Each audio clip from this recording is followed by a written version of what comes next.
première partie, nous ferons une brève introduction sur la notion de design pattern et nous allons présenter quel est l'intérêt d'être sensibilisé par rapport au design pattern. Déjà, nous devons commencer par nous poser une question. Qu'est-ce qu'un pattern? Un pattern, c'est un modèle, un principe de résolution d'un problème. Pour mieux cerner ce que c'est qu'un design pattern, nous allons faire le parallèle avec un exemple.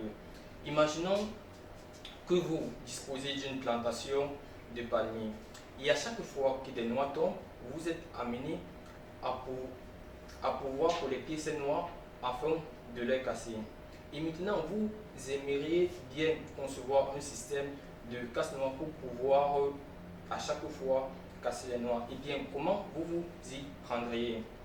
D'abord, en regardant les différentes méthodes qui existent, on peut dire qu'une méthode basique pour le faire consiste à disposer d'un support sur lequel nous allons déposer notre noix et d'une pierre que nous allons utiliser pour casser notre noix. De cette observation, nous pouvons détecter le principe qui nous permet de casser cette noix et donc de pouvoir réutiliser certains éléments qui existent pour le faire. Et ayant détecté un principe, on n'a plus besoin de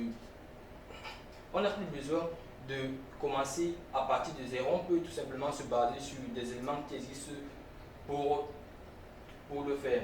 À partir du principe que nous avons eu à voir, nous pouvons concevoir notre casse-noix.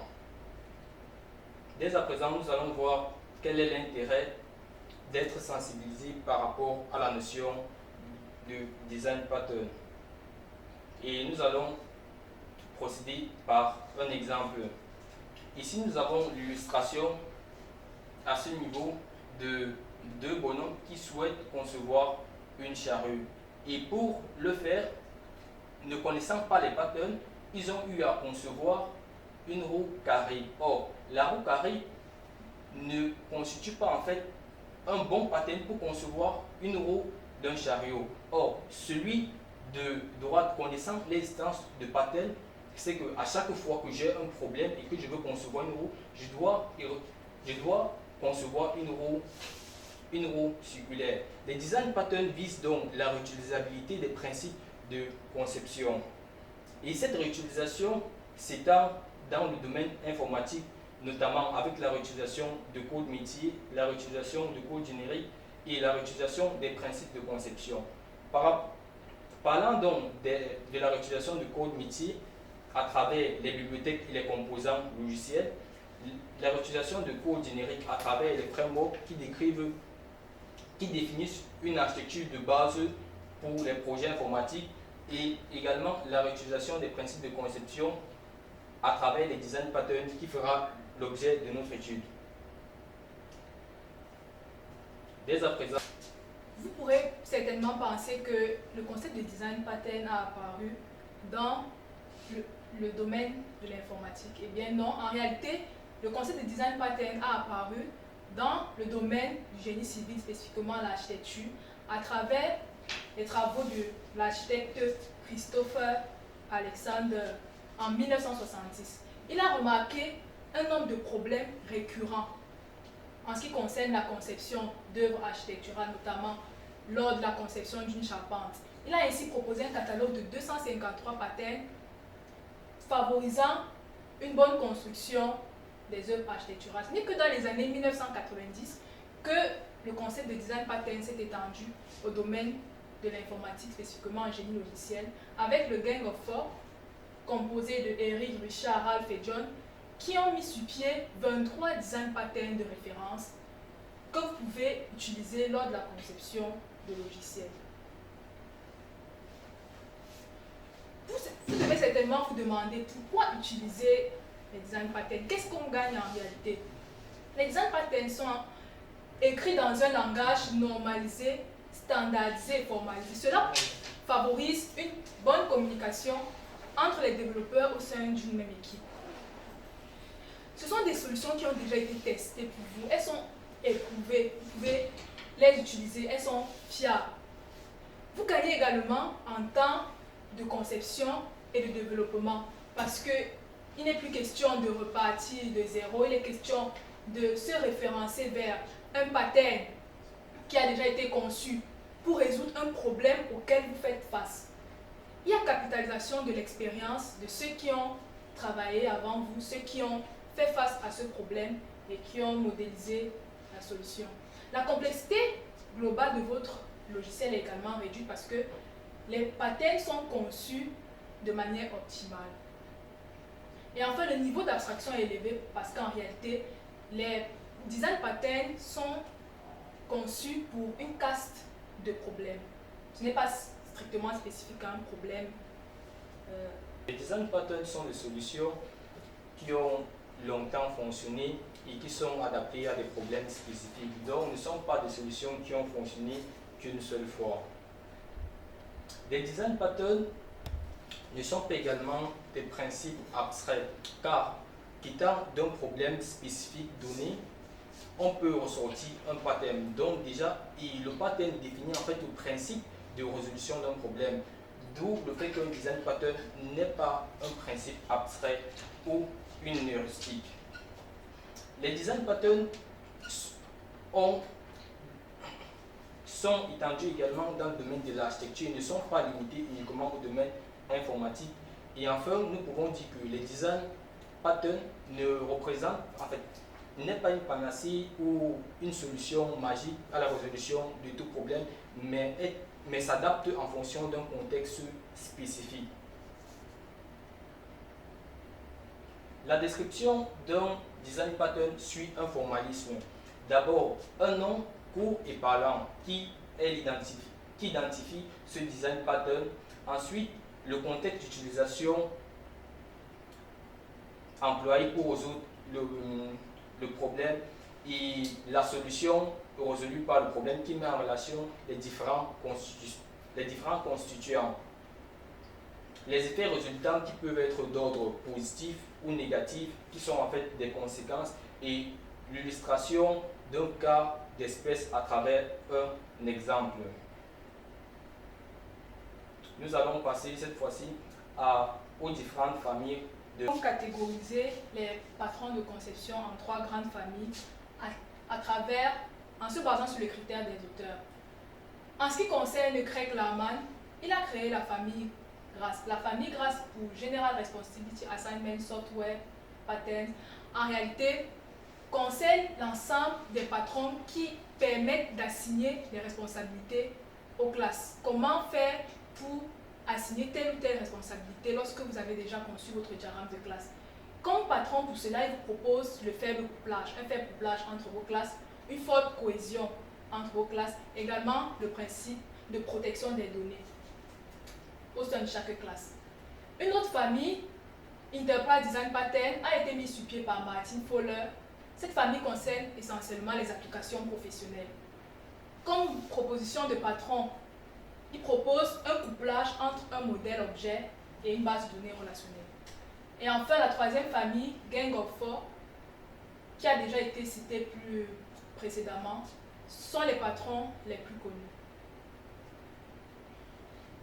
Les patrons du Gang of Four sont découpés en 3 types.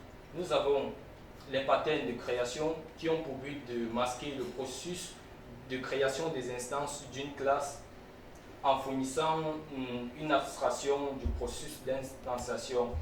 On y retrouve dans cette catégorie le pattern Abstract Factory, Singleton ou Ebuilder. Nous avons les patterns de structure qui ont pour but de composer des objets ou des instances d'une classe afin d'avoir des structures plus grandes ou des comportements plus complexes. En guise d'exemple, on peut citer le pattern Adapter, Composite ou Decorator. Et enfin, nous avons les patterns de comportement dont le but est la communication et l'interaction entre les objets, mais aussi le partage des responsabilités pour composer différents services rendus par notre application. On peut citer le pattern Iterator, Visitor. explorons ensemble le pattern singleton.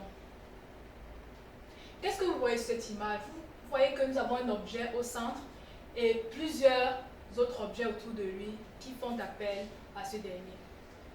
Chacun des objets qui sont autour de lui n'ont accès qu'à lui et lui seul et aucun autre objet. De même, cette image, vous vous rendez compte que nous avons un objet enfermé dans une salle ayant plusieurs portes. Chaque fois qu'un objet vient cogner à la porte pour faire appel à lui, c'est lui et lui seul qui se présente. Peu importe la porte qui est ouverte, il est seul à se présenter. Quel est donc le problème que résout le pattern singleton? Le pattern singleton en fait permet de garantir une unique instance pour une classe à chaque instant donné. Dans quel cas de figure pouvons-nous utiliser ce patron? Nous pouvons par exemple avoir besoin de contrôler l'accès à certaines ressources partagées. Des ressources partagées comme quoi? Comme des fichiers, ou alors garantir une connexion unique à une base de données. Dans la vie réelle, vous remarquerez par exemple qu'un pays ne dispose que d'un unique président. Quelle est la solution implémentée par le patron singleton pour garantir l'unicité de l'instance d'une classe? Il se base uniquement sur deux éléments. Il rend le constructeur par défaut privé et il crée une méthode statique qui agit comme constructeur. Comme incidence, vous obtenez effectivement un accès global à cette instance singleton, mais malheureusement, l'utilisation de ce pattern, l'utilisation abusive, peut masquer en réalité une mauvaise conception. Dans le cadre, par exemple, si les composants se connaissent un peu trop. Le diagramme de classe du pattern singleton est constitué uniquement d'une seule classe. Comme on l'a dit, une instance singleton qui est statique, un attribut de type singleton qui est statique, un constructeur privé, c'est pour ça qu'il y a le moins devant le constructeur singleton, une méthode statique. Comment fonctionne cette méthode? Il n'est plus question d'utiliser l'opérateur new. La création se passe via la méthode getInstance. Si l'instance courante est déjà existante, elle est renvoyée. Mais si aucune instance n'a encore été créée, le constructeur privé est appelé.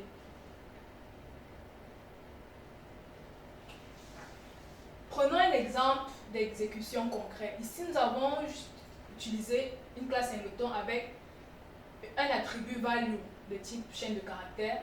Nous avons l'instance de type singleton qui est statique.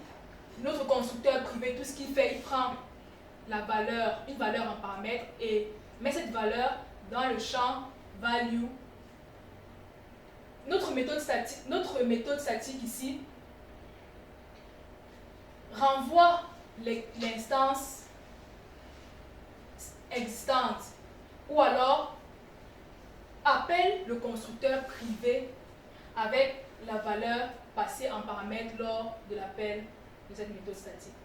Que remarquons-nous lorsque nous exécutons notre code? Nous remarquons que si nous essayons de créer deux instances de type singleton, une instance appelée singleton, une autre instance appelée another singleton, en les initialisant avec les valeurs foo et bar. Foo et bar ici sont les valeurs de l'attribut value. Lorsque nous essayons d'afficher ces valeurs à travers singleton.value et another singleton.value, de manière ordinaire, si on n'avait pas utilisé le pattern singleton, on devrait avoir nos deux valeurs foo et bar. Mais vous devinez bien que c'est la même valeur foo qui s'affiche, car en réalité, lorsque au niveau du deuxième appel de la méthode getInstance pour créer un nouveau singleton, on a essayé de créer une autre instance avec une autre valeur, c'est l'instance foo déjà créée qui a été renvoyée. Il des demandes d'entreprise d'intégrer la logistique par voie maritime dans votre application. C'est une excellente nouvelle, mais qu'en est-il du code existant? On se rappelle que jusqu'alors, l'ensemble de notre code est couplé avec la classe camion.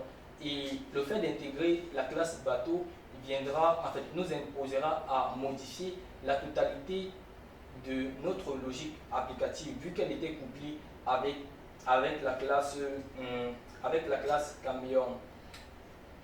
De plus, si nous décidons d'ajouter un autre type de transport, nous serions forcément obligés de réeffectuer ces mêmes opérations.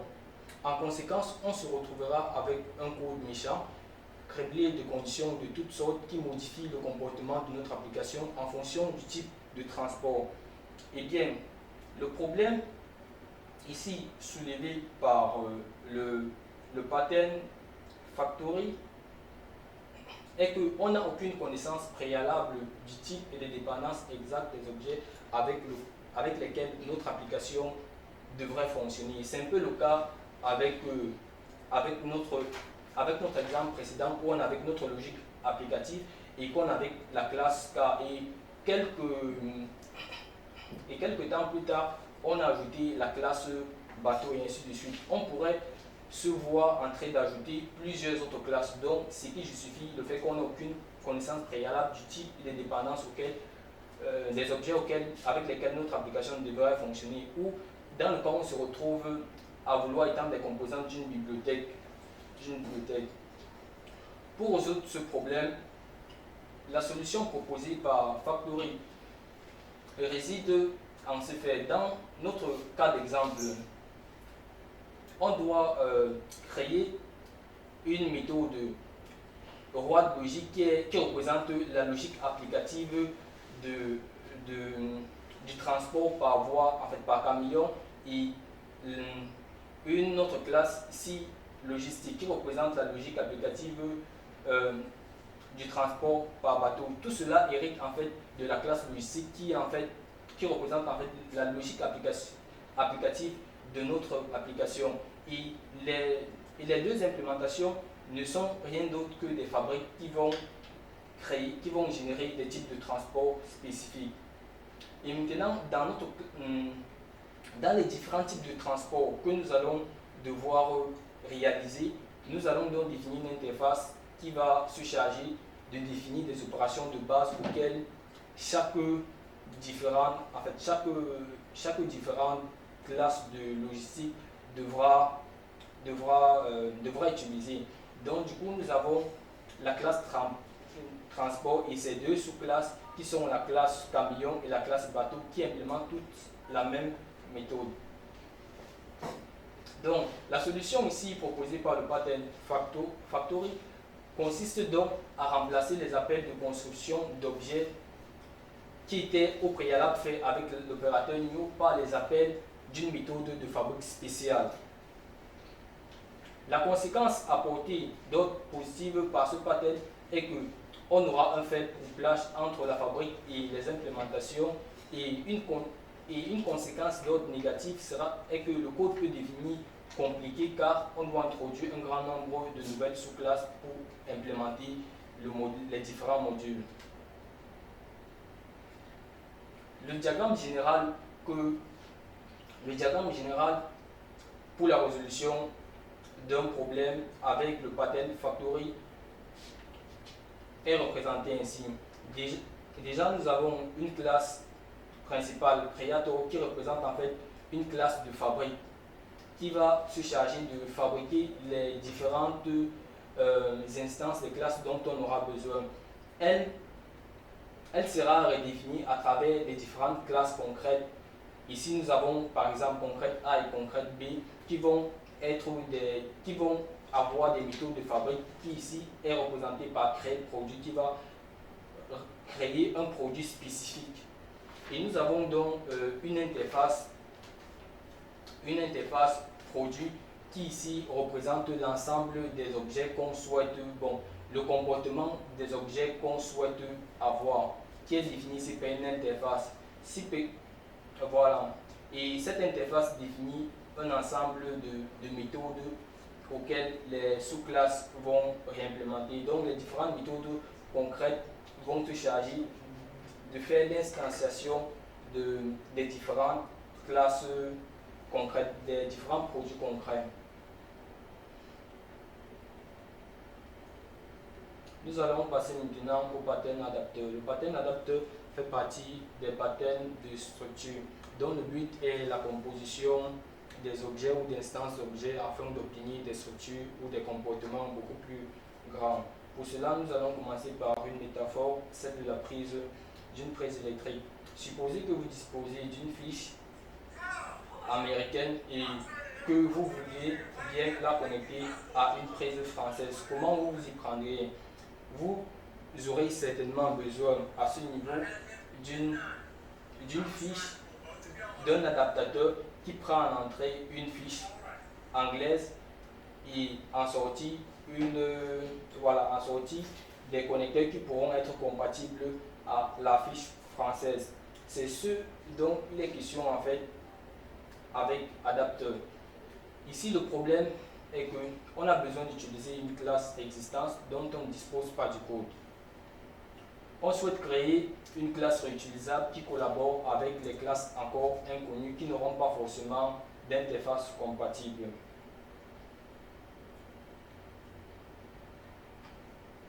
Et donc, la solution ici serait de créer, vous l'avez deviné, une classe nommée adapteur qui va fournir une interface compatible entre les deux entités qui veulent communiquer.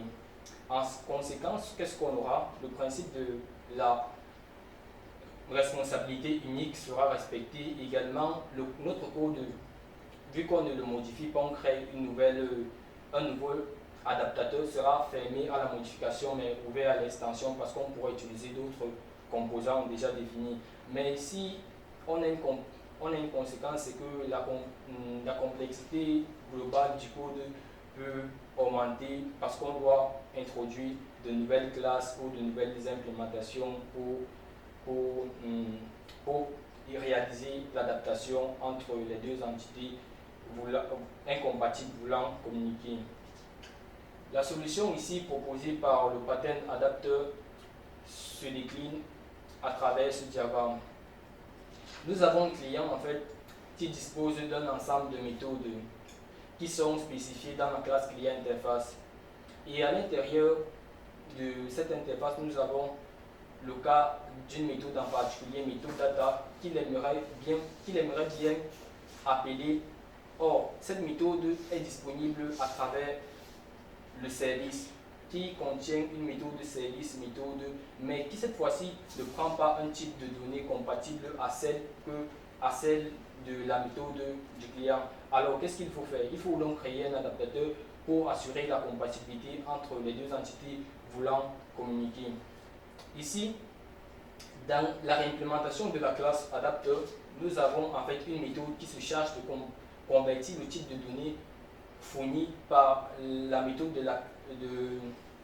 du client en un type compatible avec celle du service. Ainsi, on pourra tout simplement appeler l'instance de la classe service en appelant la méthode qu'on souhaite, qui doit effectuer le traitement pour nous retourner le résultat voulu. Donc du coup, on va prendre le résultat des données qui ont été converties et passer ces résultats à la méthode service. Ainsi, le client pourra avoir le traitement escompté dans la classe service. C'est quoi le patron observer? Le patron observer est un patron de comportement. Ici, vous pouvez remarquer que nous avons un jeune homme qui est intéressé par les dernières informations liées à un téléphone. Il voudrait bien être à la pointe de la technologie, comme beaucoup parmi nous. Il fait donc dans ce sens des allers-retours entre son domicile et la boutique. Mais là, c'est une perte de temps parce que il y a des allers-retours qui seront vains, c'est-à-dire qu'il pourra se rendre à la boutique et ne pas être satisfait, alors que en réalité, si la boutique avait mis sur pied un mécanisme d'abonnement par mail, par exemple, de sorte que un ensemble des clients qui sont intéressés puissent s'inscrire et recevoir automatiquement des notifications en cas de nouveaux produits disponibles, là on aurait véritablement un gain en temps. Quel est donc le problème que résout le pattern observer? Vous pouvez donc utiliser le pattern observer lorsque vous avez un ensemble d'objets qui observent le comportement d'un objet spécifique et dont la nature change en fonction de l'évolution d'un objet en particulier. Si vous vous retrouvez donc dans cette situation, pensez directement au pattern observant.